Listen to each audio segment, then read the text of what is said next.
انسان جیسے جیسے بے مقصد وقت گزارتا ہے نا، اپنے آپ سے اکتانا شروع کر دیتا ہے۔ پھر بڑے بڑے لوگوں نے، فلسفی تھے، پڑھے لکھے تھے، دنیاوی ڈگریاں رکھتے تھے، انہوں نے ڈھونڈنا شروع کیا ہم کون ہیں، کہاں سے آئے ہیں، کس لیے آئے ہیں، اپنے خالق کا پتہ، اپنے مالک کی پہچان۔ اس مقصد کے لیے لوگوں نے زندگیاں کھپا دیں، لیکن جب لوگوں کو اس ہستی کا پتہ نہ چلے، نشانیاں تو سمجھ میں آئیں لیکن وہ رسائی نہ حاصل کر سکیں کہ ہمارا خالق، ہمارا مالک، ہمارا رازق کون ہے، تو بڑی سخت مشکل میں آ جاتا ہے انسان۔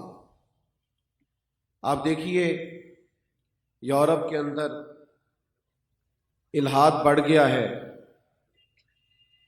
اور اپنی تسکین کے لیے بظاہر وہ لوگ بڑی بڑی ڈگریاں رکھتے ہیں، دولت بھی کما لی ہے، مالی طور پر تکلیف فرمائیے، اللہ آپ کو جزائے خیر، لیکن معاذ اللہ ثم معاذ اللہ ذہنی آسودگی حاصل کرنے کے لیے وہ نشے کی طرف راغب ہوتے ہیں۔ اطمینان نہیں ہے، سکون نہیں ہے، پتہ نہیں ہے ہم کیوں آئے ہیں، کس لیے آئے ہیں۔ اللہ تبارک و تعالی نے اپنا فضل کیا اور ہمیں اپنے محبوب عطا فرمائے، اور ارشاد فرمایا کہ یا ایھا الناس قد جاءکم برہان من ربکم، فرمایا اے لوگو تمہارے پاس میرے جو محبوب آئے ہیں تو یہ اپنے رب کی دلیل بن کے آئے۔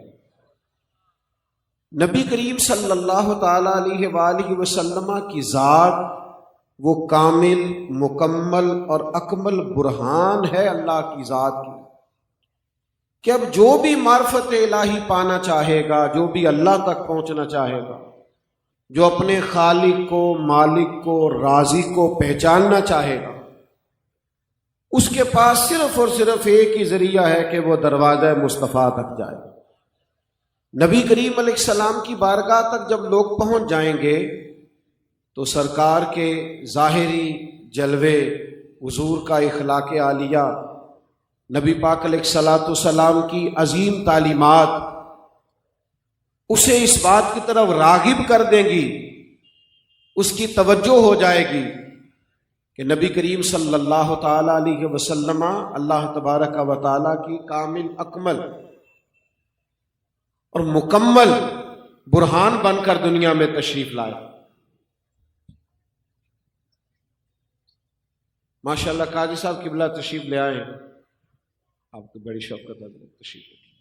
میرے عزیزو، آپ دیکھیے نا، امام رازی نے اس طرف بھی اشارہ کیا ہے کہ جب صحابہ کرام علیہم رضوان کی ایک پوری جماعت تڑپ کر حضور کی بارگاہ میں حاضر ہوئی اور انہوں نے عرض کیا کہ یا رسول اللہ صلی اللہ تعالی علیہ وسلم ہمیں بتائیے ہمارا رب کہاں ہے۔ دیر ہو گئی تسبیح پڑھتے ہوئے، سجدہ کرتے ہوئے، اس کے نام پر سروں کو کٹاتے ہوئے، جی چاہتا ہے کبھی اے حقیقت منتظر نظر آنا لباس مجاز میں، لاکھوں سجدے تڑپ رہے ہیں میری جبین نیاز میں۔ اور اقبال کہنے لگے تیرے عشق کی انتہا چاہتا ہوں، میری سادگی دیکھ کیا چاہتا ہوں، میرا ذرا سا تو دل ہے مگر شوق اتنا، میں بھی وہی لن ترانی سنا چاہتا ہوں۔ میرا بھی دل کرتا ہے میں تجھے کہوں میں تجھے دیکھنا چاہتا ہوں، اور تو کہے لن ترانی، تو نہیں دیکھ سکتا، تیرے عشق کی انتہا چاہتا ہوں اور میری سادگی دیکھ کیا چاہتا ہوں، ذرا سا تو دل ہے مگر شوق اتنا، میں وہی لن ترانی سنا چاہتا ہوں۔ پھر خود ہی کہنے لگے بری بزم میں راز کی بات کہہ دی، بڑا بے ادب ہوں سزا چاہتا ہوں۔ یا رسول اللہ صلی اللہ تعالی علیہ وسلم مالک کو دیکھنے کو جی چاہتا ہے، اور یہ بھی میرے کریم محبوب نے ارشاد فرمایا تم میں سے جو رب کی ملاقات کا شوق رکھتا ہے نا، اللہ بھی اس کی ملاقات کو پسند فرماتا ہے، اور اگر تم اس کی ملاقات کا شوق نہیں رکھتے تو وہ بھی پھر ملاقات کو پسند نہیں فرماتا۔ تو صحابہ نے جب عرض کیا نا یا رسول اللہ جی چاہتا ہے اسے دیکھیں، اللہ تعالیٰ نے قرآن مجید نازل کیا، فرمایا محبوب وَإِذَا سَأَلَكَ عِبَادِي أَنِّي فَإِنِّي قَرِيبٌ، فرمایا جب میرے بندے آپ کے پاس آ کے، یہ اشارہ امام راضی نے کیا، فرماتے جب آپ کے پاس آ گئے نا، اور جب آپ ہی کے پاس آ گئے، آپ کے پاس آ کے جب میرا پتہ پوچھے تو ان کو فرما دیجئے میں ان کے قریب ہی ہوں، بخدا خدا کا یہی ہے در، نہیں اور کوئی مفر مکر، جو وہاں سے ہو یہیں آ کے ہو، جو یہاں نہیں تو وہاں نہیں۔ تو نبی پاک علیہ السلام کی ذات معرفت الہی کا سب سے بڑا، سب سے بہترین ذریعہ ہے۔ اگر سرکار کو نہ پہچانا جائے، حضور کی بارگاہ تک حاضری نہ دی جائے تو اللہ کی پہچان کیسے ہو؟ نبی کریم علیہ السلام کی بارگاہ تک جیسے جیسے کوئی بڑھتا جاتا ہے، آج بھی جو حضور کے شمائل کو، فضائل کو، خصائل کو، نبی پاک کی سیرت پاک کو پڑھتا ہے، حضور کے کمالات کو دیکھتا ہے، اسوہ حسنہ کی نورانیت کو دیکھتا ہے، خلق عظیم کا کمال دیکھتا ہے، اس پر معرفت الہی کھلتی ہے، وہ اللہ کی بارگاہ کے قریب جاتا ہے۔ حضرت عبداللہ ابن رواحہ رضی اللہ تعالیٰ عنہ بیان فرماتے ہیں، کہتے ہیں نبی کریم علیہ السلام کوئی معجزہ نہ بھی دکھاتے، سرکار ڈوبے ہوئے سورج کو واپس نہ بھی لاتے، چاند کے 2 ٹکڑے نہ بھی کرتے، درخت سجدہ نہ بھی کرتے، اور پتھر کلمہ نہ بھی پڑھتے، تو حضرت عبداللہ ابن رواحہ فرماتے ہیں نبی کریم کا چہرہ ہی ایسا تھا، لوگوں نے دیکھتے جانا تھا اور کلمہ پڑھتے جانا۔ اللہ تعالیٰ نے محبوب پاک میں آپ کی خدمت میں ایک بات عرض کروں، دنیا میں سب سے زیادہ تکلیف میں وہ شخص ہوتا ہے جو مشکوک ہو جاتا ہے۔ آج کل کی زبان میں کہا جاتا ہے یہ بندہ ڈبل مائنڈیڈ ہے، قوت فیصلہ سے محروم ہے، اسے پتہ نہیں میں نے جانا ہے کہ نہیں جانا، کرنا ہے کہ نہیں کرنا، آگے بڑھنا ہے کہ نہیں بڑھنا۔ جو لوگ قوت فیصلہ سے محروم ہوتے ہیں وہ دنیا میں کوئی کام نہیں کر پاتے، پیچھے رہ جاتے ہیں۔ تو جن لوگوں کو مشکوک کر دیا جاتا ہے نا، جن کے دلوں میں تشکیک پیدا کر دی جاتی ہے، جو شک میں مبتلا ہو جاتے ہیں، معرفت الہی تو ملے گی حضور کے دروازے سے، اور اگر نبی پاک علیہ السلام کی ذات کو ہی مشکوک کر دیا جائے معاذ اللہ تو لوگ عقیدہ توحید سے بھی محروم ہو جائیں گے۔ آپ دیکھیے بڑے سے بڑے کافر بھی جب کلام کرتے تھے تو حضور کے بارے میں شک نہیں کر پاتے، نبی پاک کی ذات کے بارے میں ان کی زبانوں پر کوئی کچا جملہ نہیں آ پاتا، وہ مجبور ہو جاتے تھے۔ بخاری میں موجود ہے، شاہ روم نے جب جناب ابو سفیان ابھی مسلمان نہیں ہوئے تھے، اور ویسے بھی اور بھی غم ہیں زمانے میں محبت کے سوا، صرف موبائل ہی موبائل نہیں رہنا چاہیے، اور بھی بڑا کچھ ہے بھائی۔ آپ سارے ویڈیو بنانے والے، ہم نے ساری قوم کو صحافی نہیں بنانا، اور بھی کچھ بنانا ہے، تو مہربانی کریں آپ یہ 2-4 دوست جو بنا رہے ہیں انشاءاللہ آپ کو دے دیں گے۔ سید صاحب نے تو میرے ساتھ محبت اتنی فرمائی، مجھے اتنا اصرار کیا، کل میں ہاسپٹل میں تھا تو باقیوں سے میں نے کہا بیمار ہوں، شاہ صاحب سے نہیں کہا، اس لیے نہیں کہا، میں نے کہا جتنا اصرار ہے اور جتنے عرصے سے میں ان کو انکار کر رہا ہوں، ان کو یہ بات بتا کے تھوڑا سا بھی میں نہیں پریشان کرنا چاہتا، اور میں 10-15 منٹ پہلے آیا تاکہ وہ کسی پریشانی کا شکار نہ ہو۔ اللہ تعالیٰ ان ہمارے بزرگوں کو سلامت رکھے، اور اللہ تعالیٰ اس گلشن کو آباد رکھے، اور اللہ تعالیٰ حضرت شاہ تراب الحق قادری رحمۃ اللہ علیہ کے فیضان کو ہمیشہ عام رکھے۔ یہ بڑی قیمتی چیزیں ہیں، یہ کبھی آپ ماضی میں جھانکیں گے تو آپ کو اندازہ ہوگا کہ یہ کتنا بڑا اور مضبوط کام ہے۔ آپ میری بات پر غور فرمائیے گا، جو بات عرض کر رہا ہوں بڑی قابل غور ہے۔ ابو سفیان کہتے ہیں ایک سوال پوچھا بادشاہ نے، اس نے پوچھا کہ تم نے بتایا ہے کہ انہوں نے دعویٰ نبوت کیا ہے، اور یہ بھی بتایا ہے کہ رشتے میں بیٹا بیٹھ جاؤ، صحیح کہہ رہے ہیں، بیٹھ جائیں آپ بھی بیٹھ جائیں، کیمرے والے بھائی تشریف رکھیں، اللہ سلامت رکھے، تشریف رکھے بھائی۔ ابو سفیان کہتے ہیں ایک سوال یہ پوچھا بادشاہ نے مجھ سے، کئی سوالات ہوئے، یہ زیادہ غور کرنا ذرا۔ کہتے اس نے پوچھا کہ بتائیے وہ جنہوں نے دعویٰ نبوت کیا ہے کیا کبھی انہوں نے جھوٹ بھی بولا ہے؟ پتہ ہے امت کا کیا حال ہے، صادق اور امین بندہ ہی نہیں ملتا۔ اب تو لوگ جھوٹ بولتے نہیں، انہوں نے نام ہی بدل دیا۔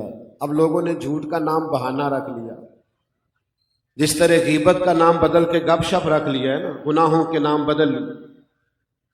کیا کبھی اس محبوب نے جھوٹ بھی بولا ہے؟ یہ دیکھو کتنی کامل اور اکمل دلیل بن کے نبی کریم آئے ہیں، بظاہر مخالف ہیں۔ ابو سفیان کہتے ہیں میں کچھ منٹوں کے لیے چپ ہو گیا، پھر پوچھا بتاؤ، تو میں نے کہا گویا رشتے میں وہ میرے بھتیجے ہیں، میری مخالفت اپنی جگہ پہ، میں جنگوں میں مخالف ہو کر سامنے آتا ہوں، پر وہ میرے سامنے پیدا ہوئے، میں نے ماں کی گود میں بھی دیکھا، دادا کے کندھوں پر بھی دیکھا، جناب سیدہ خدیجہ کا دولہا بنے بھی دیکھا، ان کی گود میں بیٹیوں کو کھیلتے بھی دیکھا، اور میرے سامنے ان کے مقدس بال سفید ہوئے۔ ابو سفیان کہنے لگے مجھے قسم ہے، مخالفت اپنی جگہ پر اس محبوب کی زبان سے جب بھی نکلا حق اور سچ ہی نکلا ہے۔ اسیر دشمن کی چاہ میں بھی، وہ مخالفوں کی نگاہ میں بھی، امی ہے، صادق ہے، معتبر ہے، میرا پیمبر عظیم تر ہے۔ دوستو کہتے گفتگو ختم ہوئی، میں نے بادشاہ سے کہا کوئی نتیجہ تو بیان کریں، تو یہ دیکھیں بادشاہ اس بات سے کہاں پہنچا ہے، اس بات سے وہ پہنچ کہاں گیا؟ وہ کہنے لگا سردار نتیجہ تو نکل آیا ہے۔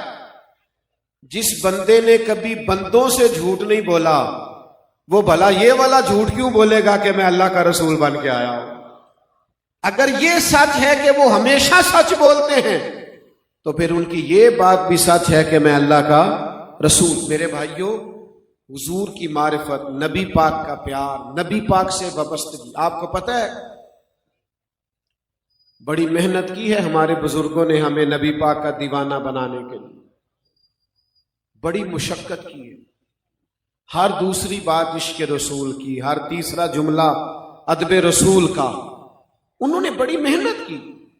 لوگ کلام کرتے ہیں، کہتے ہیں جناب فلاں سنت پر بات نہیں کی گئی، اسوہ حسنہ کا فلاں پہلو اجاگر نہیں کیا گیا، اور میں نے کہا تمہیں پتہ ہی نہیں ہے، انہوں نے اس قوم کو نبی پاک کا عاشق بنا دیا ہے، اور جب کسی کو کسی سے عشق ہو جائے تو پھر اس کی ہر بات مانی جاتی ہے، پھر تو اشارے کنائے میں بھی غلامی ہوتی ہے۔ حضرت امام محمد بن حنبل غلام خرید کے لائے تو فرمایا تیرا نام کیا ہے؟ کہنے لگا حضور غلاموں کا نام نہیں ہوتا، آپ کسی نام سے بھی پکاریں گے تو میں سمجھوں گا مجھے ہی پکار رہے ہیں۔ فرماتے ہیں پہلی بات پر ہی مجھے وجد ہو گیا، تو میں نے کہا تو کھائے گا کیا؟ تو کہنے لگا غلاموں کے نخرے نہیں ہوتے، جو ملے گا کھا لوں گا۔ میں نے کہا یہ کمرے پسند کر لے جو اچھا لگے، تو کہنے لگا حضور غلام اور پسند ناپسند؟ فرماتے میں نے اسے کہا اٹھ میرے سینے سے لگ، تو غلام بننے کے نہیں، تو آقا بننے کے قابل ہے، جا میں نے تجھے آزاد کیا۔ بھائی نبی پاک کے غلاموں کو اتنی معرفت ہو گئی تھی حضور کی بات کی۔ اب میں کوشش کر رہا ہوں آپ سے بات ہو سکے، لیکن دو چار دوست ہیں جو ترتیب سیدھی کرا رہے ہیں۔ بھائی آپ میری طرف دیکھیں پیارے بھائی، آپ میری بات سنیں، اللہ آپ کو سلامت رہے۔ بھائی جان آپ چھوڑیں، بس ان کو چھوڑ دیں، کچھ دوست جہاں کھڑے ہیں اب تو بات مکمل ہونے پہ آئی۔ اصل مسئلہ یہ نہیں ہے کہ دوست ترتیب سے نہیں کھڑے، فقیروں کے ڈیرے پہ رونق کی بہت زیادہ ہے۔ تو مجھے ایک صاحب نے کہا تھا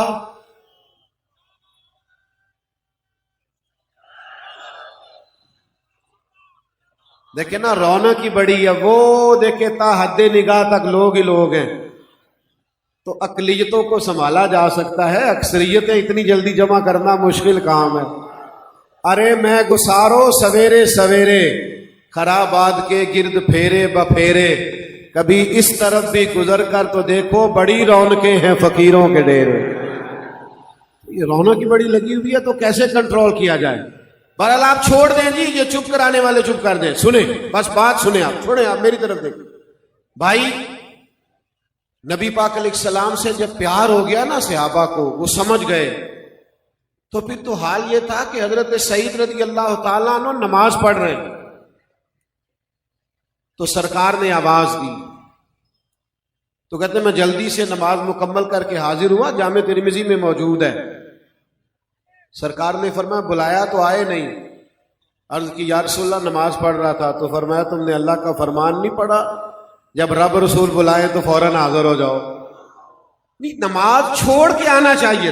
علماء نے مسئلہ لکھا ہے کہ اگر کسی کو نبی کریم بلائیں تو وہ نماز چھوڑ کے آ جائے، اور جہاں سے چھوڑی تھی وہیں سے جا کے دوبارہ شروع کر لے، سجدہ سہو کی بھی ضرورت نہیں ہے، اس لیے کہ محبوب پاک کی بارگاہ تک پہنچنا ہی اللہ کی بارگاہ تک پہنچنا۔ حضور سے جب پیار ہو گیا، عشق ہو گیا، وارفتگی ہو گئی، پھر تو اشارے کنائے سے کیا ہوا سرکار کا حکم بھی صحابہ مانتے تھے۔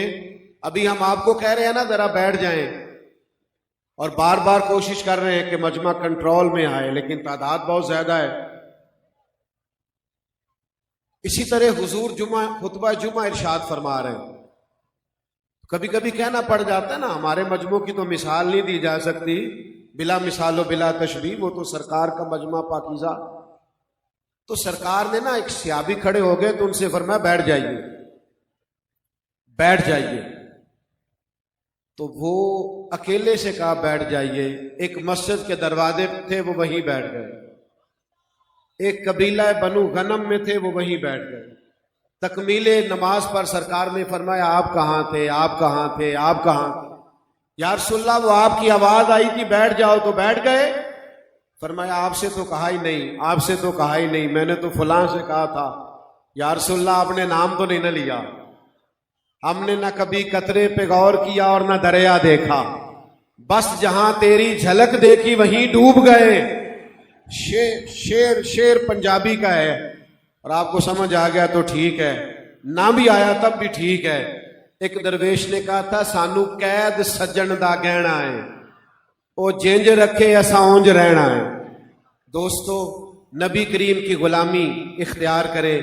لوگ ہمیں تشکیک میں ڈالنا چاہتے، مشکوک کرنا چاہتے، ذات رسالت کے بارے میں کبھی کسی کمزور بات کرنے والے کی بات کو نہ سننا، اپنی نظریاتی سرحدوں کی حفاظت کرنا، ایمان اور عقیدے پر پختہ رہنا، اور یاد رکھنا اگر ہم عقائد پر پکے رہیں گے تو اعمال بھی آسان ہو جائیں گے، اگر عقائد کی پختگی نصیب نہیں ہوگی تو اعمال کی پختگی کیسے نصیب ہوگی؟ عقائد میں جب لوگ کمزور ہو جاتے ہیں تو اعمال میں بھی کمزور ہو جاتے ہیں۔ تو قرآن مجید کی ایک آیہ کریمہ کا کچھ حصہ جس میں اللہ تعالیٰ نے نبی پاک صلی اللہ تعالیٰ علیہ وسلم کی ایک فضیلت کو بیان فرمایا ہے، میں نے آپ کے سامنے تلاوت کیا ہے۔ ارشاد فرمایا وَيُعَلِّمُكُمُ الْكِتَابَ وَالْحِكْمَةَ، فرمایا میرے محبوب علیہ السلام تمہیں کتاب بھی سکھائیں گے اور حکمت بھی سکھائیں گے۔ اللہ تعالیٰ نے اپنے حبیب کریم صلی اللہ تعالیٰ علیہ وسلم کو لاتعداد بے حساب حکمتیں اور دانائیاں عطا فرمائیں۔ حضرت وہب ابن منبہ ارشاد فرماتے ہیں، اللہ کرے آپ کی زیادہ توجہ میری بات کی طرف رہے، ارشاد فرماتے ہیں کہ اللہ تعالیٰ نے عقل کے 1000 حصے کیے، ان میں سے ایک حصہ عقل کا اللہ تعالیٰ نے پوری دنیا کو عطا کیا، جس میں عالم ہیں، فضلاء ہیں، شعراء ہیں، جس کے اندر محدثین ہیں، محققین ہیں، پھر تقاضوں کے مطابق ڈاکٹر ہیں، انجینئرز ہیں، سائنسدان ہیں۔ ایک حصہ عقل کا اللہ تعالیٰ نے عطا کیا، باقی 999 حصے عقل کے اللہ تعالیٰ نے اپنے محبوب کریم علیہ السلام کو عطا فرمائے۔ حکمتیں، دانائیاں محبوب کریم سید عالم علیہ السلام کی بارگاہ سے فیض پاتی ہیں۔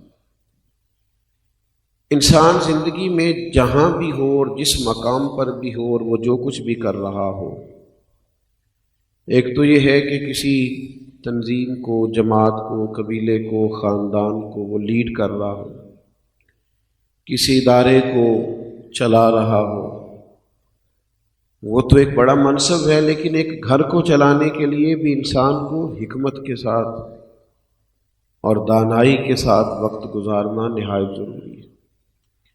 نبی پاک صلی اللہ تعالی علیہ وسلم نے ارشاد فرمایا ہے، یہ جو حکمت ہے یہ مومن کی گمشدہ میراث ہے، وراثت مومن کی ہے، دانائی مومن کی میراث ہے۔ تمہیں جہاں سے دانائی ملے اسے ضرور لے لیا کرو، اور کسی بھی منصب پر ہم فائز ہو جائیں، کہیں بھی پہنچ جائیں، نادان آدمی کی سب سے بڑی علامت ہمارے علماء نے لکھی ہے کہ جس کو گمان ہونے لگ جائے نا کہ اب میں سمجھدار ہو گیا ہوں، اور اگر یہ گمان ہو کہ کئی لوگوں سے زیادہ سمجھدار ہو گیا ہوں، تو اس کا مطلب ہے کہ ابھی اس کی سیکھنے کی منزل ہے، ابھی اس رستے کا مسافر ہے جس رستے پر سیکھا جاتا ہے۔ دانائی، تدبر۔ بہت سارے لوگ یہ کہتے ہیں کہ میں چونکہ سچ بولتا ہوں اور میں دو ٹوک ہوں لہذا میں کڑوا ہوں۔ یاد رکھیے گا، دنیا کی سب سے بڑی سچائی یہ ہے کہ اللہ قادر مطلق ہے، وحدہ لا شریک ہے، لیکن اس سچ کو بولنے کے لیے بھی قرآن مجید نے کہا حکمت کی ضرورت ہے۔ یعنی جو سب سے بڑا سچ ہے کہ اللہ خالق ہے، مالک ہے، رازق ہے، اللہ کی طرف لوگوں کو بلایا جائے، اس کے بارے میں بھی فرمایا ادعو الی سبیل ربک بالحکمہ۔ جب تم لوگوں کو اللہ کی طرف دعوت دو تو حکمت کے ساتھ دعوت دو۔ کائنات کی سب سے بڑی سچائی اور سب سے بڑی حقیقت بھی تم بیان کرو تو اس میں دانائی ہونی چاہیے۔ بات وہی ہوتی ہے، عنوان بعض اوقات ایک ہی ہوتا ہے، لیکن کچھ لوگ زندگی میں حکمت کا دامن چھوڑ دیتے ہیں، جذباتی ہو جاتے ہیں، جذباتی لوگوں کے ساتھ بیٹھتے ہیں، صحیح فیصلے نہیں کر پاتے، بعض جگہ پر کمزور پڑ جاتے ہیں، اور بعض جگہ پر ایسا بھی ہوتا ہے کہ صحیح رستے پہ جاتے جاتے وہ کچھ ایسی باتوں پر جذباتی ہو جاتے ہیں جس کی وجہ سے ان کے درست فیصلے بھی غلط رستہ اختیار کر لیتے ہیں۔ عارف رومی رحمۃ اللہ علیہ فرماتے ہیں کہ بات جب بھی کریں اسے چند سیکنڈ کے لیے اس لیے سوچ لینے کا کہا گیا ہے کہ کسی بھی بات کا صحیح طریقہ بھی اختیار کیا جا سکتا ہے۔ بات وہی ہوتی ہے۔ وہ فرماتے ہیں ایک بادشاہ کو خواب آیا تھا، اور اس نے خواب میں دیکھا کہ میرے سارے دانت ٹوٹ گئے۔ ایک تعبیر کرنے والے کو، معبر کو اس نے بلایا اور کہا کہ میں نے خواب میں دیکھا ہے میرے سارے دانت ٹوٹ گئے ہیں۔ تو وہ تعبیر کرنے والا کہنے لگا ہائے افسوس، مجھے بڑی تکلیف ہو رہی ہے یہ بتاتے ہوئے، آپ کے سارے رشتہ دار، آپ کے عزیز، آپ کے بہن بھائی، بال بچے سب آپ کی زندگی میں انتقال کر جائیں گے، سارے چلے جائیں گے، اور میں سب کے جنازے اٹھاؤں گا۔ بادشاہ تھا، بعض چیزوں میں سوچا سمجھا ہی نہیں، اور اس نے اس کو سزا دی، تعبیر بتانے والے کو سزا دی، معاذ اللہ سخت سزا دی، یہاں تک کہ جان سے مار دیا، معاذ اللہ ثم معاذ اللہ۔ وہ بڑا پریشان ہو گیا کہ سب چلے جائیں گے۔ کچھ دنوں کے بعد کسی نے کہا کہ ایک اور آدمی بھی تعبیر بتاتا ہے، اس کو بلایا۔ بادشاہ سلامت نے اس سے کہا کہ میں نے خواب دیکھا ہے میرے سارے دانت ٹوٹ گئے ہیں۔ تو اس نے کہا کہ ہائے افسوس، اور اس نے کہا بادشاہ سلامت مبارک ہو، اس خواب کی تعبیر یہ ہے کہ اللہ تعالیٰ آپ کو آپ کے خاندان میں سے سب سے لمبی عمر عطا کرے گا۔ بادشاہ نے کہا بھئی اس کے لیے انعام منگوائیے گا۔ کیا خوبصورت آدمی ہے اور کیا خوبصورت بات کی ہے۔ عارف رومی فرماتے ہیں تعبیر دونوں نے ایک ہی بتائی ہے، لیکن بات اگرچہ بے سلیقہ ہو کلیم، پر بات کرنے کو سلیقہ چاہیے۔ کچھ لوگ ٹھیک بات کر رہے ہوتے ہیں پر ان کا بات کرنے کا سلیقہ ٹھیک نہیں ہوتا، اگرچہ وہ رائے درست دے رہے ہوتے ہیں لیکن وہ کسی دانائی اور تدبر کے بغیر بات کر رہے ہیں۔ آپ دیکھیے نا، چھوٹا بھائی اگر عالم ہے، فاضل ہے اور مالی طور پر مضبوط ہے اور بڑا ہے، لیکن اس سے بڑا بھائی اگر کمزور رہ گیا ہے تعلیم میں بھی اور کاروبار میں بھی اور دنیا کی دوڑ میں بھی، تو دونوں اکٹھے بیٹھے ہوں، اگر کوئی پوچھے آپ میں سے بڑا کون ہے، تو ظاہر ہے اس نے مرتبہ نہیں پوچھا، اس نے عمر پوچھی ہے، تو اب مرتبہ نہیں بتایا جائے گا کہ اس کی ڈگریاں مجھ سے زیادہ ہیں اور اس کو کامیابیاں مجھ سے زیادہ ملی ہیں، اس کا رتبہ نہیں بتایا جائے گا، عمر بتائی جائے گی۔ بلا مثال و بلا تشبیہ سمجھانے کے لیے عرض کرتا ہوں، نبی کریم صلی اللہ تعالی علیہ وسلم کے بارے میں بعض لوگ جملے استعمال کرتے ہیں تو وہ کہتے ہیں بھئی میں نے بات ہی تو کی ہے۔ بھئی آپ کو پتہ نہیں ہے نا آپ نے کس کے بارے میں بات کی؟ سرکار کے بارے میں بات کرتے ہوئے آپ وہ جملے استعمال نہیں کریں گے جو عام لوگوں کے لیے کیے جاتے ہیں۔ حضور سید عالم علیہ السلام کے چچا ہیں حضرت عباس رضی اللہ تعالیٰ عنہ، تو ایک شخص نے جناب عباس رضی اللہ تعالیٰ عنہ سے یہ سوال پوچھا کہ آپ بڑے ہیں یا نبی کریم علیہ السلام؟ تو سوال پوچھنے والا مرتبہ نہیں پوچھ رہا، اس لیے کہ وہ جانتا ہے کہ حضور سید الانبیاء ہیں اور مرتبے میں سرکار ہی بڑے ہیں، اس نے ظاہر ہے عمر ہی پوچھی ہے۔ سوال کا مطلب ہی یہ آپ بڑے ہیں یا نبی کریم علیہ السلام، لیکن بات کرنے کو سلیقہ چاہیے۔ اس نے عمر ہی پوچھی تھی اور عمر ہی کا وہ سوال کر رہا تھا، پر حضرت عباس نے جو جواب دیا وہ نکھرا بھی تھا، تازہ بھی تھا، باوضو بھی تھا، شان رسالت کا احترام بھی کرتا تھا، حضور علیہ السلام کی محبت اور غلامی میں ڈوبا ہوا بھی تھا۔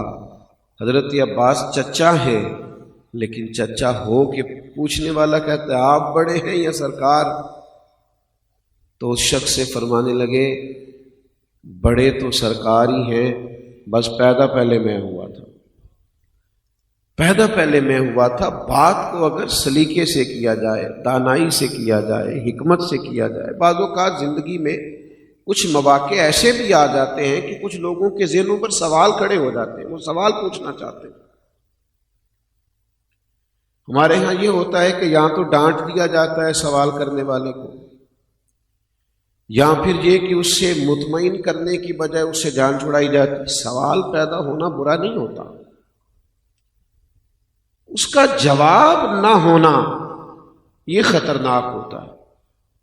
انسان کی اللہ تعالیٰ نے ایک آزمائش یہ کی ہے کہ الذی یوسوس فی صدور الناس، اس کے سینے میں وسوسے اٹھتے ہیں، شیطان اس کے دل کے ساتھ چمٹا ہوا ہے، یہ بہت بڑی آزمائش، اس کو ہر وقت خیالات نے گھیرا ہوا ہے، ہر وقت اس کی ذہنی سطح پر سوال اٹھتے رہتے ہیں، بڑے اپنوں کے لیے بھی، بڑے قریبیوں کے لیے بھی، اور سوال اٹھانے والے غیر نہیں ہوتے، وہ تو بڑے خاص ہوتے ہیں۔ ہمارے اصحاب قبلہ عالم رحمۃ اللہ علیہ فرمایا کرتے تھے دشمنوں کی باتیں تو زیادہ غور سے سننی چاہیے، اس لیے کہ وہ تو ہماری غلطیاں ڈھونڈ کے نکال کے لاتے ہیں، وہ تو ہمیں صحیح ہونے کا موقع فراہم کرتے ہیں، تو سوال پیدا ہو جاتے ہیں۔ اب حکمت کا تقاضا یہ ہے کہ جب کوئی سوال پیدا ہو تو ہمارے پاس اس کا جواب کیا ہے۔ صحیح بخاری میں، صحیح مسلم میں ایک بڑی منفرد حدیث ہے، فتح مکہ کے بعد ایک موقع پر جنگ ہوئی اور اس جنگ میں ڈھیر سارا مال غنیمت آیا، تو اسلام میں اصول یہ ہے کہ جو لوگ نئے مسلمان ہوں گے ان کی تالیف قلب کے لیے انہیں زیادہ مال دیا جائے گا۔ تو اہلیان مکہ میں سے جو لوگ نئے مسلمان ہوئے تھے، نبی کریم علیہ السلام نے انہیں کچھ زیادہ عطا کیا۔ انصار مدینہ میں سے ایک آدھ نوجوان نے یہ کہا کہ یہ جو کرم نوازی اہلیان مکہ پہ ہو رہی ہے نا، اس کی وجہ یہ ہے کہ یہ سرکار کے قریبی ہیں، اس قربت کی بنیاد پر ان پر رحمت زیادہ ہے۔ لیکن یہ بھی ہے کہ ہماری تو تلواروں سے ابھی بھی خون ٹپک رہا ہے جو ان مکے والوں سے ہم نے لڑائیاں کی۔ تو یہ بات چلتے چلتے سرکار تک پہنچ گئی۔ تو اس کے جواب میں محبوب نے ڈانٹا نہیں بلکہ بلایا اور خیمے میں بٹھا لیا۔ آپ کی زیادہ توجہ چاہوں گا اپنی بات پر۔ کریم نے صرف انصار مدینہ کو بلایا اور فرمایا، مدینے والوں، تم کہہ سکتے ہو کہ یا رسول اللہ مکے والوں نے تو تکلیف دی تھی، ہم نے اپنی خدمات پیش کی اور غلامی کے لیے ہم حاضر ہوئے۔ تو اہلیان مکہ کی اہلیان مدینہ کی تو پہلی بات سن کر ہی آنکھوں میں آنسو آئے۔ نہیں یا رسول اللہ، اللہ رسول کا یہ احسان ہے۔ کہا تم کہہ سکتے ہو کہ یا رسول اللہ یہ تو بدر و احد میں تلواریں لے کے آئے تھے اور ہم تھے جنہوں نے جانوں کے نذرانے پیش کیے۔ وہ رو رہے، تڑپ رہے، یا رسول اللہ نہیں، آپ ہی کا احسان۔ ماحول اس طرح کا بن گیا کہ ہر آنکھ اشک بار ہے اور ہر طرف آنسوؤں کا وضو ہے، ہر طرف محبت رسول صلی اللہ تعالی علیہ وسلم کے جذبے وارفتگی ہے، شوق۔ یا رسول اللہ وہ ایک آدھ جذباتی نوجوان نے ایسی بات کر دی۔ اب صحابہ فرماتے اس سوال کا جو جواب حضور نے دیا، آج بھی کبھی بخاری مسلم کے ہم یہ صفحات پڑھتے ہیں تو روح وجد کرتی ہے۔ کریم نے اس سوال کا جو جواب دیا وہ بڑا انفرادی ہے۔ انہوں نے سوال کیا تھا کہ مکے والوں پر مہربانی زیادہ ہوئی ہے، مال ان کو زیادہ ملا ہے۔ تو محبوب نے کئی باتوں کے بعد کچھ دیر سکوت فرمایا اور انصار مدینہ کے خوبصورت خدمات کا ذکر کیا اور پھر ان کے چمکتے چہرے دیکھے۔ تو آخری جملہ جو کہا تو وہ تو تڑپ ہی اٹھے۔ ان کا دل کرنے لگا کہ جو ہمیں ملا ہے یہ بھی کبھی واپس لے لیا جائے نا تو بڑا اچھا ہوگا۔ کریم فرمانے لگے، میرے مدینہ منورہ کے بھولے انصار، کیا تم یہ پسند نہیں کرتے کہ مکے شریف والے جب اپنے گھر جائیں تو اونٹ، بھیڑ اور بکریاں لے کے جائیں، اور انصار مدینہ جب اپنے گھر جائیں تو اللہ کے رسول کو ساتھ لے کے جائیں؟ کیا تم یہ پسند نہیں کرتے کہ تم جب جاؤ تو رسول رحمت تمہارے ساتھ ہو؟ اب تو حالت غیر ہو گئی۔ اب تو وہ کہنے لگے، ان کے دل بولنے لگے، ان کی روحیں گویا کہنے لگی کہ جو ہمیں ملا ہے کبھی یہ بھی نہ ملے تو یہ ہمارے لیے سب سے بڑی سعادت ہے۔ کہ کریم نے فرمایا تم یہ پسند نہیں کرتے کہ میں تمہارے ساتھ جا رہا ہوں؟ تو عزیز دوستو، ذہنوں پر سوال تو اٹھتے ہیں، بعض اوقات بعض جگہوں پر بعض چیزیں جنم تو لیتی ہیں، لیکن جب اپنوں کے ذہنوں میں کسی وقت کو خیال آئے تو اس کا جواب خوبصورت ہو، انداز خوبصورت ہو۔ نئی نسل اگر ہمارے سامنے کوئی سوال رکھے تو اس پر خوبصورتی ہو، دانائی ہو، حکمت ہو، اور پھر نبی کریم صلی اللہ تعالی علیہ وسلم کا انداز ہمیشہ حکیمانہ رہا۔ آپ کو پتہ ہے شیخ سعدی رحمۃ اللہ علیہ فرماتے ہیں اس شخص سے اللہ بڑا راضی ہوتا ہے جس کو درست فیصلے کرنے کی مالک توفیق عطا کرتا ہے۔ اور یہ کس کو ملتی ہے؟ یا ایھا الذین آمنوا ان تتقوا اللہ یجعل لکم فرقان، اے ایمان والو اگر تم اللہ سے ڈرو گے تو اللہ تمہیں فرقان عطا کرے، حق اور باطل میں فرق کرنے کی طاقت دے گا، تمہیں بصیرت کا نور دے گا، تمہارے فیصلے درست ہونے لگیں گے، تمہیں اللہ تعالیٰ حکمت اور دانائی عطا کر دے گا۔ اور نبی پاک علیہ السلام نے فرمایا کہ حکمت کی بنیاد ہی اللہ کا خوف۔ جو لوگ اللہ سے ڈرتے ہیں اللہ تعالیٰ انہیں حکمت عطا کر دیتا ہے، ان کے فیصلے درست ہونے لگتے ہیں، ان کی رائے صحیح رستہ اختیار کرنے لگتی ہے۔ میرے عزیزو، ایک موقع فتح مکہ پر ایسا بھی آیا تھا جب نبی کریم علیہ السلام کو ایک مشکل فیصلہ کرنا تھا، اور بات بڑی انفرادی صورتحال اختیار کر گئی اور لوگوں کی نظریں اس بات پر جم گئیں کہ اب اس بات کا سرکار کیا فیصلہ کرتے ہیں۔ حضرت سعد ابن عبادہ رضی اللہ تعالیٰ عنہ بڑے جلیل القدر صحابی ہیں اور بڑی خدمات ہیں، لیکن طبیعت کے لحاظ سے بڑے حساس تھے، لہجے کے لحاظ سے بڑے نفیس تھے۔ ہوا یہ کہ یہ اسلام کا جھنڈا ان کے ہاتھ میں تھا، علم بردار تھے، تو جس کے ہاتھ میں جھنڈا ہوتا تھا وہ سب سے آگے ہوتا تھا، اس کی شناخت ہوتی تھی، علم بردار تھے اسلامی فوج کے۔ لیکن کچھ معاملہ ایسا درپیش آیا، حالات نے رخ ایسا اختیار کیا، اور اس جگہ پر حالات آ کے کھڑے ہو گئے کہ جھنڈا حضرت سعد ابن عبادہ سے لینا پڑے گا۔ لیکن ان کی کوئی ایسی غلطی بھی نہیں ہے معاذ اللہ جس کی بنیاد پر یہ کام کیا جائے، پر تقاضا ہے، حالات ایسا ہے۔ امید ہے آپ میری بات سمجھ رہے ہوں گے کہ بعض اوقات انسان دوراہے پہ کھڑا ہو جاتا ہے کہ بھئی اب یہ بڑا عجیب مسئلہ ہے، کیا کیا جائے۔ کوئی ایسی واضح غلطی بھی نہیں ہے اور موقع بھی ایسا ہے کہ ان سے جھنڈا لیا جائے۔ تو صحابہ کرام علیہم رضوان فرماتے ہیں ہماری نظریں جمی ہوئی تھی کہ کریم محبوب علیہ السلام کیا فیصلہ فرماتے، اور یہ فیصلہ بڑا مشکل تھا، اس شخص کی بڑی خدمات ہے اور اس عظیم المرتبت صحابی نے اپنی جان مال ہر چیز دین کے لیے پیش کر رکھی ہے، اور اب فیصلہ یہ ہے کہ انہی سے جھنڈا لینا۔ تو کہتے ہیں ہر آدمی کی نظریں جمی ہوئی تھی فیصلہ کیا آتا ہے، پر جب فیصلہ آیا اور جب سرور کائنات صلی اللہ تعالی علیہ وسلم نے اپنی حکمت اور دانائی کے ساتھ رائے دی تو اس طرح لوگوں کی روحیں کھلیں کہ ہر آدمی حیران رہ گیا۔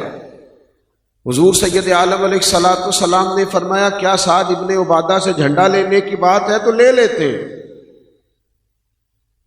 اگر ہمیں اپنا علم بردار بدلنا ہے تو بدل لیتے ہیں، تو کیا کیا جائے گا، کس طرح جھنڈا لیا جائے گا۔ تو محبوب کریم نے بلایا، حضرت سعد ابن عبادہ رضی اللہ تعالیٰ عنہ حاضر بارگاہ ہوئے، نبی کریم علیہ السلام نے فرمایا بھائی میں نے فیصلہ کیا ہے تم سے جھنڈا لیا جائے گا۔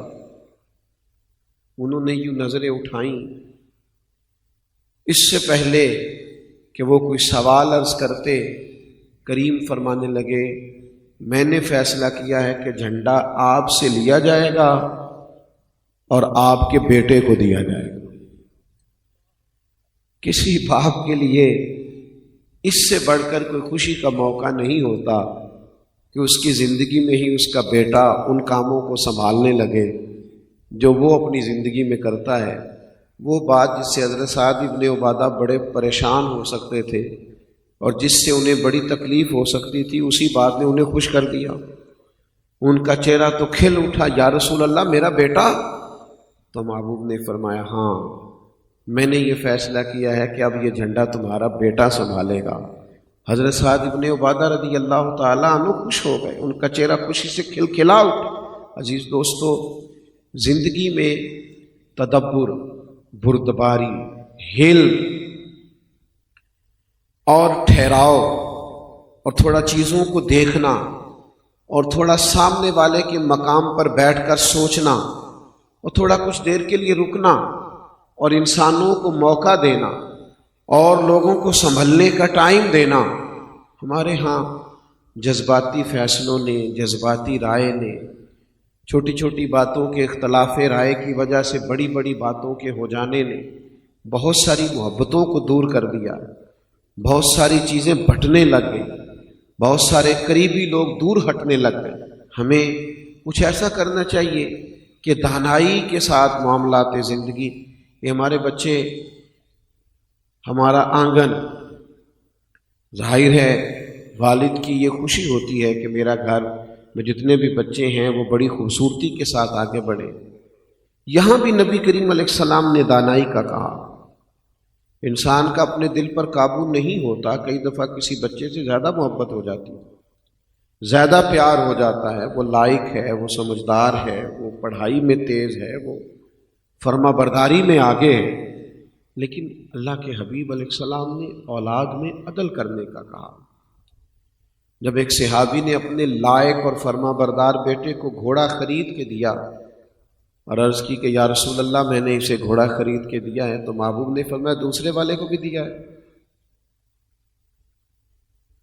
نہیں یا رسول اللہ اسی کو دیا ہے۔ تو فرمایا پھر اللہ سے ڈریں اور اپنی اولاد میں انصاف کریں، پھر دوسرے کو بھی آپ نے کوئی ایسا کام نہ کریں جس سے تفریق پیدا ہو، جو دانائی کے خلاف ہو، حکمت کے خلاف، معاملہ فہمی ٹھہراؤ۔ یہ تو اسلام کا حسن ہے، یہ تو خوبصورتی ہے، لیکن میرے دوستو اس کی ہر دور میں ضرورت ہوتی ہے، ہر وقت ضرورت ہوتی ہے، ہر ٹائم پہ ضرورت ہوتی ہے۔